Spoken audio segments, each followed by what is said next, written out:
오늘의 말씀은 히브리서 13장 5절 말씀입니다. 13장 5절 말씀 함께 읽으시겠습니다.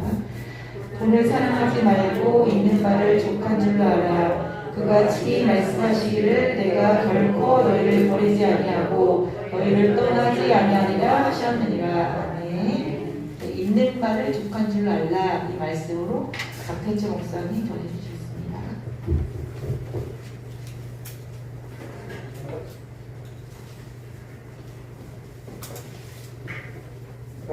우리들에게는 자존감이 있어야 돼요. 자존감이라는 우리가 자기 자신을 존중한다는 말이거든요. 근데 지금 우리나라는 자본주의 사회잖아요. 그러니까 이 자본주의 사회를 살면서 돈이 있고 없고에 따라서 사람들이 자존감이 있고 없고 그래요. 돈이 하나도 없고 빈털터리고 그냥 거지같이 사는데 자기를 존중한다? 그건 정말 어려운 일이에요. 근데 우리 하나님께서는 너희는 나의 보배다. 너희는 내가 사랑하는 자다. 그렇게 말씀하여 주심으로써 우리가 얼마나 존귀한 자인가 그걸 우리에게 말씀하여 주셨거든요. 그러니까 우리가 돈을 가지고 나를 판단하면 안 돼요. 돈을 가지고 다른 사람을 판단하면 안 돼요. 저 사람은 돈이 많으니까 저 사람은 정말 귀족이고 저 사람은 아주 존귀한 사람이다. 저 사람은 돈이 없으니까 저 사람은 별로 무시해도 될 사람이다. 그렇게 사람을 평가하면 안 된다는 것이에요. 얼마 전에 중학교에서 어떤 학생이 선생님의 그냥 뒤통수 머리를 확 때렸어요. 그리고 그걸로 인하여서 이 학생은 정학처분을 시비를 당했어요. 너 왜 선생님 수업하는데 가서 선생님 머리를 뒤통수를 확 쳤니? 이렇게 물어보니까 다른 친구가 돈을 2만 원 준다고 그랬다는 거예요. 다른 친구가 돈 2만 원 준다니까 너 선생님 머리 그냥 확 치면은 내가 2만 원 줄게. 그렇기 때문에 머리를 쳤다는 것이에요. 그러니까 이 학생도 정학당하고 저 학생도 정학당하고 중학교까지는 다 의무교육이니까 퇴학을 못 시키니까 그냥 10일 정학처분 그렇게 시키고 말았어요. 정말 여러분 우리가 예수님께서는 너희가 세상을 살아가면서 하나님과 돈을 겸하여 섬길 수 없느니라 그렇게 말씀하셨어요. 하나님과 돈을 하나님과 비교 대상으로 할 정도로 그렇게 돈은 막강한 힘을 가지고 있다는 것이에요. 어떻게 해야 하나님과 돈을 겸하여 섬길 수 없다. 어떻게 해야 이 돈을 섬기는 것인가? 바로 이 학생의 경우가 그래요. 하지 말아야 될 일을 돈을 준다니까 그 일을 했을 때 그게 바로 하나님 대신 돈을 섬기는 행동이 되는 것이에요. 그래서 우리가 세상 살다 보면은 하나님은 눈에 안 보여요. 근데 돈은 눈에 보이거든요. 그래서 하나님께서 너 그렇게 하면 안 돼. 그럼에도 불구하고 당장 돈이 생기니까 돈이 자기 눈앞에 보이니까 그 돈을 위하여서 나쁜 행동, 불리한 행동을 하는 경우들이 많다는 것이에요. 사람이 대우를 받으려면 뭐가 있어야 돼요? 돈이 있어야 돼요.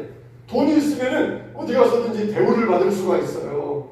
어디 슈퍼에나 백화점을 갔는데 고급 승용차를 타고 갔어요.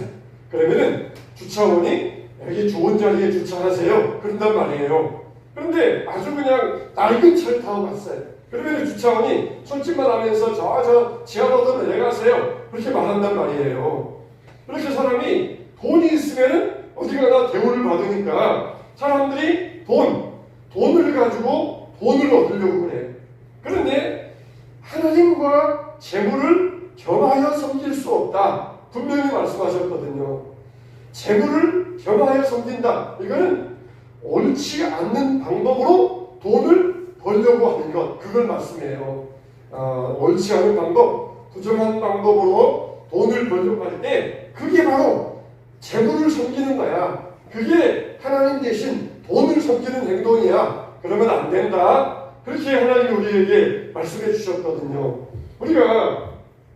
우리는 예수님을 믿는 사람들이잖아요. 그런데 예수 믿는다는 것은 우리에게 뭘 말씀해 주고 있느냐? 바로 우리의 가치관의 변화를 이야기해요. 가치관의 변화. 따라서 합시다. 가치관의 변화. 네. 예수 믿는다는 건 뭐냐? 우리의 가치관이 변해야 된다는 것이에요. 아까 우리가 찬양했잖아요. 난 예수로 난 예수로 만족하네. 그러면서 찬양했잖아요. 그러면서 우리의 절대적인 가치는 바로 예수입니다. 그걸 믿는 게 바로 예수 믿는다는 것이에요. 사도 바울은 어떻게 했어요? 사도 바울은 예수님을 만나기 전에는 자기 명예, 자기 위신, 또 자기 학식 이걸 최고로 알고 살았어요. 그런데 예수 믿은 다음에는 뭐라 그랬어요? 이 모든 것을 다 배설물로 여겼느니라 그랬어요. 배설물, 똥으로 여겼다는 거예요. 여러분들이 화장실 가서 시원하게 배설한 다음에 거기 옆에 서가지고 아우 이 똥 너무 아까워 그러면서 그 똥을 아까워하고 있으면은 그 사람은 정신이 좀 이상한 사람이에요. 그냥 시원하게 눌러가지고 빨리 그냥 내려보내야 돼요. 그런 것처럼 사도 바울은 예수님 외에 난 정말 예수님으로 만족한다. 나는 예수님으로 만족한다. 예수님 외에는 난 모든 것 비록 어떤 삶을 산다 할지라도 나는 부족하지 않다. 그런 고백을 하는 게 바로 예수 믿는 것, 가치관의 변화라는 것이에요. 우리가 재물을 이야기할 때 재물을 성경에서 뭐라고 하느냐? 만몬이라고 해요. 만몬. 이 만몬이 바로 돈의 신을 이야기하는 것인데 이 만몬이란 말은 어디에서 나왔느냐? 아만이란 말에서 나왔어요. 아만. 이 아만은 뭐냐? 나는 그것을 사랑한다. 그런 뜻이 있어요. 나는 그것을 사랑한다. I love it. 그러니까 아만, 나는 그것을 사랑한다 해서 만몬이 나왔는데 내가 사랑하는 그것, 그러니까 내가 사랑하는 돈, 내가 충성할 돈, 거기에서 이제 만몬이라는 뜻이 나왔거든요. 그래서 돈의 신은 만몬이다. 내가 사랑하는 것이 돈입니다. 그래서 나의 충성과 나의 사랑을 다 돈에게 바칩니다. 그게 바로 이제 만몬이에요. 만몬. 선생님 뒤통수를 확 때렸어. 이게 정말 옳은 일인지 나쁜 일인지 이 학생이 몰랐을까요? 근데 돈을 준다니까 돈 안 주면은 안 때렸을 것이에요. 돈을 준다니까 선생님 뒤통수를 때리고 그리고 그게 잘못인지도 몰라. 그냥 돈을 준다니까 해가지고 그게 나쁜 짓인지도 몰라요. 내가 무엇을 사랑하기 때문에 돈을 사랑하기 때문에 돈에게 나의 충성을 바치는 것이에요. 그 친구가 시켜도 안 했을 텐데 돈을 준다니까. 그래서 그 짓을 하면서 돈에게 나의 충성을 바친다는 것이에요. 참 여러분 우리가 물질에 끌려다니면 끝이 없어요. 욕심이라는 것은 채울 수가 없습니다. 돈은 우리가 살면서 꼭 필요해요. 돈 필요 없는 사람은 없어요. 그런데 돈이 꼭 필요하지만 돈이 우리의 주인 노릇하게 되면 안 된다는 것이에요. 믿는 사람의 신앙의 태도가 정말 그 사람이 잘 믿느냐 안 믿느냐 그걸 뭘 보면 알 수 있냐면은 돈의 태도를 보면은 그 사람이 정말 하나님을 잘 믿는 사람인지 안 그런 사람인지를 알 수가 있어요. 여호와는 나의 목자시니 내게 부족함이 없으리로다. 이게 이제 우리가 가져야 될 신앙이 돼야 돼요. 하나님이 내 안에서 나와 함께 하시니까 나는 만족합니다. 나는 부족함이 없습니다. 부자가 천국에 들어가기가 어쩌다 그랬어요? 낙타가 하늘 뒤에 들어가는 것보다 어려움이라. 또 돈을 사랑하니 일만하게 뿌리라. 그렇게 말씀하시면서 우리에게 돈에 대해서 섬기지 말라. 돈의 재물의 신을 섬기지 말라. 그렇게 우리에게 분명히 가르쳐 주셨잖아요. 여러분, 돈을 많이 가졌다는 것은 뭐예요? 그건 바로 그 사람은 숙제가 많다는 거예요. 숙제가 많다. 숙제가 많은 사람이라는 것이에요. 학교에서 숙제를 내줬어요. 근데 다른 학생들에게 숙제를 많이 내줬어. 그러면은 그 사람을 부러워해요? 이 학생 다른 친구에게는 숙제가 많아. 야, 쟤는 왜 이렇게 숙제를 많이 받았어? 나도 숙제 많이 받고 싶어. 이렇게 부러워하는 사람이 있어요? 없잖아요.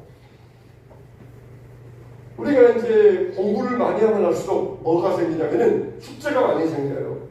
박사학위, 석사학위 따면은 논문을 써야 되는데 그게 얼마나 큰 숙제인지 몰라요. 또 그리고 교수가 되면은 편한 게 아니라 매년마다 몇 편씩 논문을 써내야 돼요. 그러니까 교수가 되면은 매년마다 논문을 써야 되는데 그게 얼마나 엄청난 숙제인지 몰라요. 교수님이 학생들 강의하는 것은 쉬워요. 근데 매년마다 새로운 논문을 써가지고 학술지에 발표를 해야 돼. 안 그러면은 교수 평가에서 점수가 깎여. 그러니까 그 숙제를 하기 위해서 얼마나 교수님들이 계속해서 연구하고 계속해서 공부를 해야 돼요. 그런 것처럼 누가 어떤 학생이 다른 친구가 숙제를 많이 받았다. 그러면은 야, 저 사람은 왜 저렇게 무슨 목이 있어가지고 숙제 많이 받았을까?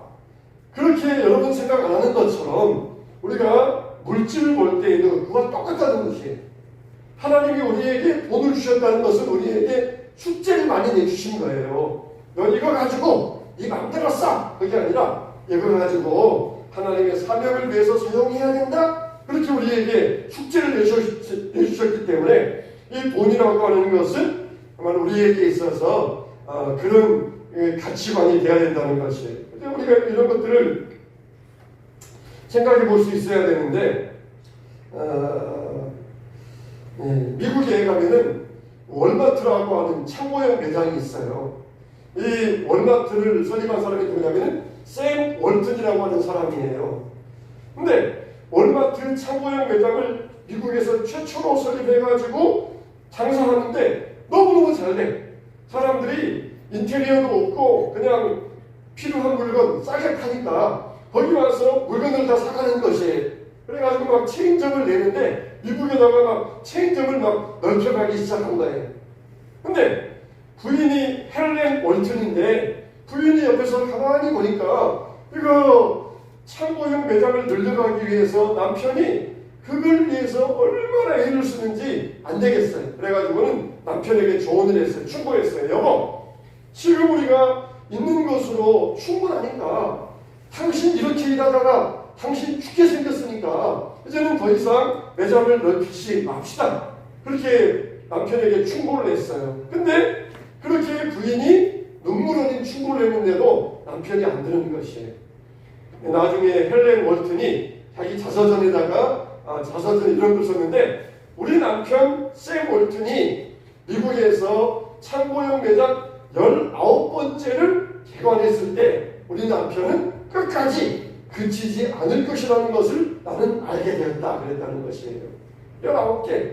미국에 19개면 이건 뭐 별거 아니잖아. 미국에 주말에도 50몇 개, 60개가 있는데 주에 하나도 안 되니까 뭐 19개면은 택도 없어요. 막 수천 개를 해야 되는데 겨우 19개밖에 안 되니까 샘 월튼의 입장에서는 만족이 안 되는 것이에요. 주마다에도 막 수십 개씩 만들어야 그래야 사람들이 와서 살 텐데 19개밖에 안 되잖아요. 끝이 없어요. 여러분, 미국의 전 대통령이 지금은 조 바이든이지만은 전 대통령 이름이 도널드 트럼프였잖아요. 그래서 어떤 기자가 부동산 재벌, 아버지에게 돈도 많이 물려받고 또 부동산 해가지고 돈을 많이 번 트럼프에게 물어봤어요. 트럼프 씨, 당신은 돈이 많은데 정말 당신은 돈이 어느 정도 있으면 만족할 것 같습니까? 그렇게 물어봤더니 트럼프가 뭐라 했냐면은 지금보다 10%만 더 그렇게 이야기했던 거예요. 지금보다 10%만 더 있으면은 나는 만족할 것 같다 그랬다는 것이에요. 근데 그 대답을 또 누가 했냐면은 필리핀에 가면은 마닐라가 있어요. 마닐라에 가면은 거대한 쓰레기장이 있는데 거기에서 쓰레기장에서 쓰레기를 주워가지고 하루하루 먹고 사는 그런 가난한 사람들이 있어요. 그 가난한 사람들에게 가서 당신은 어느 정도 돈이 있으면 행복할 것 같습니까? 물어봤더니 똑같은 대답을 한 거예요. 지금보다 10%만 더 있으면 행복할 것 같습니다. 그렇게 이야기했다는 것이에요. 그런데 사람이라는 게 그렇습니까? 여기에다가 10% 더, 또 10% 더. 그러면은 이 10%, 또 이거에다가 또 10% 더, 이거에다가 10% 더, 이거에다가 10% 더. 사람이라고 하는 것은 끝이 없어요. 이 10%라고 하는 것은 영원히 채워지지 않습니다. 영원히 찰 수가 없어요. 항상 지금보다 10%만 더 또 채워지면은 또 지금보다 10%만 더 계속해서 그렇게 사람들의 마음이 계속해서 이렇게 이어져 가기 때문에 사람의 욕심이라고 하는 것은 채워질 수가 없다는 것이에요. 성경은 우리에게 세 가지 핵심을 이야기해요. 핵심, 말 그대로 이 핵심인데, 성경은 첫째로 우리의 마음의 핵심, 그리고 둘째로 정신의 핵심, 그리고 셋째로 지갑의 핵심. 이 세 가지 핵심을 이야기해요. 핵심, 바꾸라는 거잖아요. 마음을 바꾸라는 거잖아요. 첫째는 우리의 마음이 바꿔져야 되고, 둘째는 정신이 바꿔져야 되고, 셋째는 지갑이 바꿔져야 된다는 것이에요. 지갑이 바꿔져야 된다는 것이에요. 나를 위해서 핸드폰 사고 컴퓨터 사고 그럴 때는 그냥 착착 카드 내밀면서 돈을 써요. 근데 우리의 지갑이 회심되어 가지고 하나님 앞에 11조 드리는 그게 우리가 기본적으로 될 수 있어야 돼요. 그래서 우리가 항상 지금에 만족하지 못하면은 우리에게는 영원히 만족이 있을 수가 없다는 것이에요. 그러면은 목사님, 그러면은 우리 믿는 사람들은 돈도 벌지 말아야 됩니까? 그냥 지금 만족하면서 있는 걸로 만족하면서 돈도 벌지 말아야 됩니까? 돈 벌지 말라는 말이 아니에요. 올바른 방법으로 돈을 벌어야 된다는 것이에요. 하나님이 원하시는 올바른 그런 수단을 가지고 돈을 벌 수 있어야 돼요. 아니 이렇게 있는 바로 족한 줄 알라, 지금 이거 가지고만 살아, 그런 뜻이 아니라 올바른 방법으로, 정직한 방법으로 물질을 모을 수 있어야 된다는 것이에요. 그래서 여호와는 나의 목자시니 내가 부족함이 없으리로다 했다는 것이. 우리나라에서 지금까지 해방 이후에 최고 존경받는 기업인이 누구냐면은 유일한 박사, 요한장님을 창행한 유일한 박사예요. 이 유일한 박사는 우리나라가 사람들이 다치고 아파요. 근데 약이 없어. 그래서 다치고 아픈 사람들 위하여서 벤조레당을 개발해가지고 그걸로 많은 돈을 모았어요.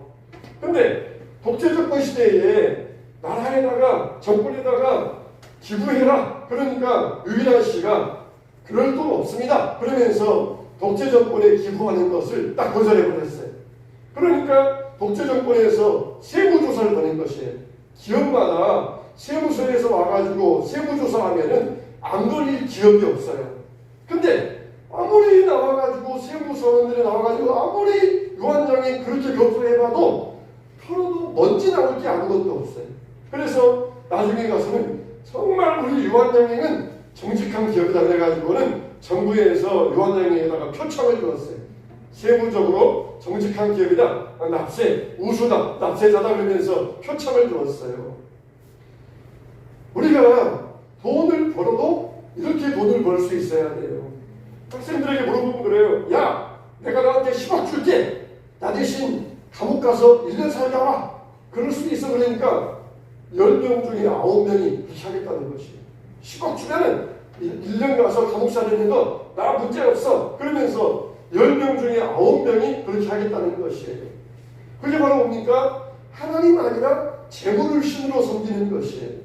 하나님과 재물은 절대로 겸하여 섬길 수 없다 그렇게 말씀하셨거든요.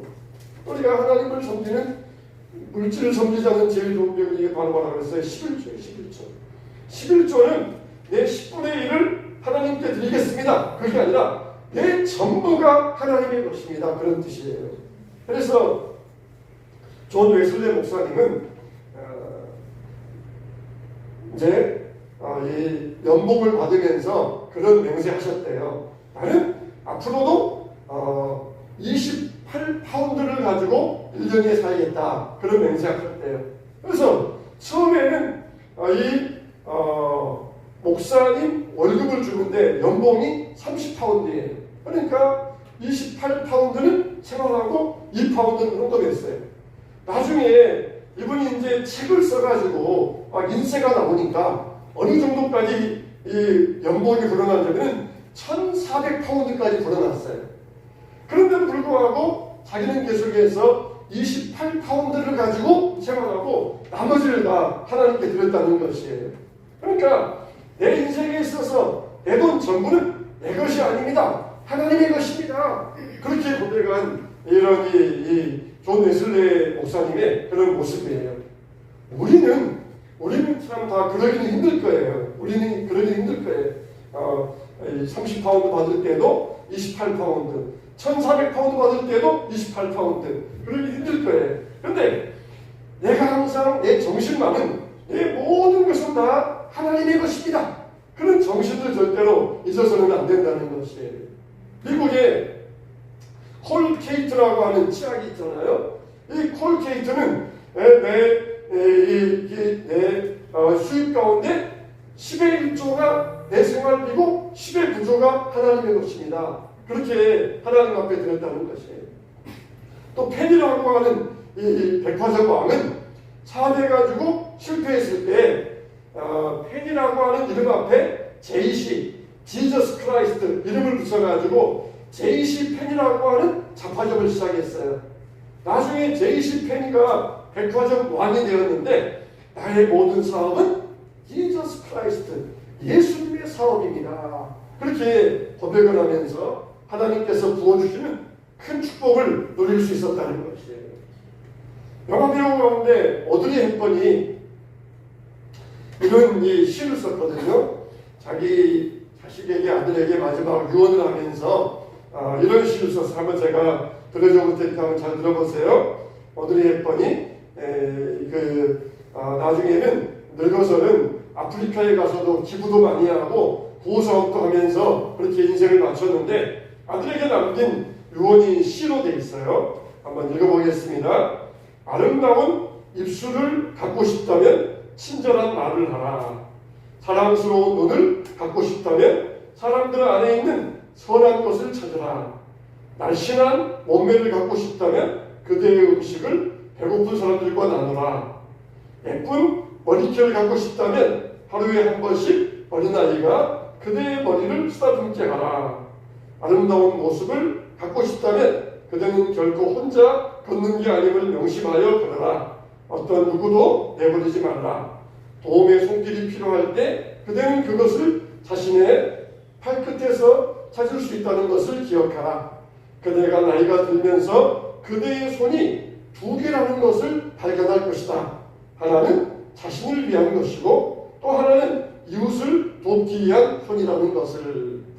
그러니까 오드리 헵번이 참 그렇게 얼굴도 아름답지만 마음이 아름다운 배우로서 지금 죽었지만 모든 사람들에게 존경을 받아요. 이렇게 손이 두 개다. 하나는 나를 위한 손이고 하나는 남을 위한 손이다. 그러면서 항상 이런 것을 마음에 가지면서 아프리카에 가서도 구호 활동도 하고 병 걸리고 죽어가는 어린아이들을 안아주고 기도하고 그런 인생을 살면서 마쳤다는 것이에요. 자, 여러분, 우리는 하나님과 재물을 겸하여 섬길 수가 없어요. 하나님이나 아니면은 돈이나 겸하여 섬길 수가 없어요.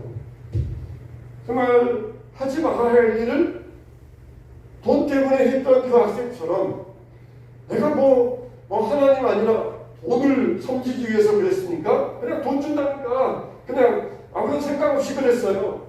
그렇게 핑계할지 몰라요. 그러나 재물을 섬기고 있는 마음에서 그런 행동이 나왔다는 것이에요.